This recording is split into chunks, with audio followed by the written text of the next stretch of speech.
Hi friends, welcome to Vijay's plan corner.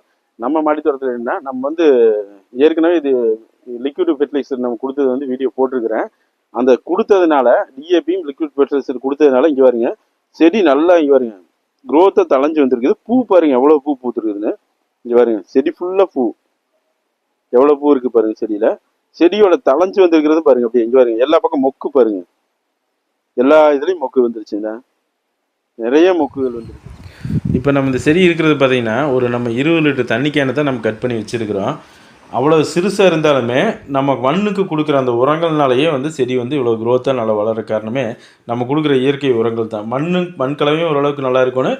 அப்புறம் ஒரு 2 வாரத்துக்கு ஒரு தடவை நம்ம இயற்கையாக ஏதோ ஒரு நம்ம வீட்டில் இருக்கிற அந்த பழைய மாவு தண்ணி, கழிவு ஊற்றுற தண்ணி, காய்கறி கழிவுகள் தண்ணி, நம்ம காய்கறி கழிவுகள் கட் பண்ணி போடுறோம்ல அந்த இது எல்லாமே ஏதோ ஒரு நாள் 2 நாள் தண்ணியில் போட்டு வச்சு அது வந்து கொஞ்சம் அதோட தன்மை இதானதுக்கப்புறம் அதை கொடுத்தோம்னாவே நல்ல இயற்கை உரங்கள் கொடுக்க தான் நம்ம வச்சுக்கிற சைஸ் வந்து சிறுசாக இருந்தாலும் கூட அந்த செடியோட க்ரோத் வந்து நல்லா ஆரோக்கியமாக வளரும். செடி பார்த்திங்கன்னா இந்த மாதிரி கொடுக்குறனால இப்போ இந்த செடி வந்து நல்லா பஞ்சாக நல்லா பெருசாக பார்த்தா கூடார மாதிரி வளர்ந்துருக்குது. அதோட வச்சுருக்கிற இடத்தோட சைஸோட அதோட வளர்ச்சி வந்து அதிகமாக இருக்குது. நம்ம லிக்விடை கொடுத்த அந்த இயற்கை உரம் வந்து நல்லா வந்து பூக்கள் பூக்கிறதுக்கு வந்து நல்லா ஒரு செடிக்கு வந்து சப்போர்ட்டாக இருக்குது. இந்த மாதிரி நீங்களும் ட்ரை பண்ணி பாருங்க. மறக்காம புதுசாக பார்க்குறவங்க சப்ஸ்கிரைப் பண்ணுங்க, லைக் பண்ணுங்க, ஷேர் பண்ணுங்க, கமெண்ட் பண்ணுங்க. அப்போ தான் நான் வந்து அடுத்தடுத்த டிப்ஸ் வந்து உங்களுக்கு சொல்கிறது வந்து உங்களுக்கு வந்து சேரும். ஓகே, பாய்.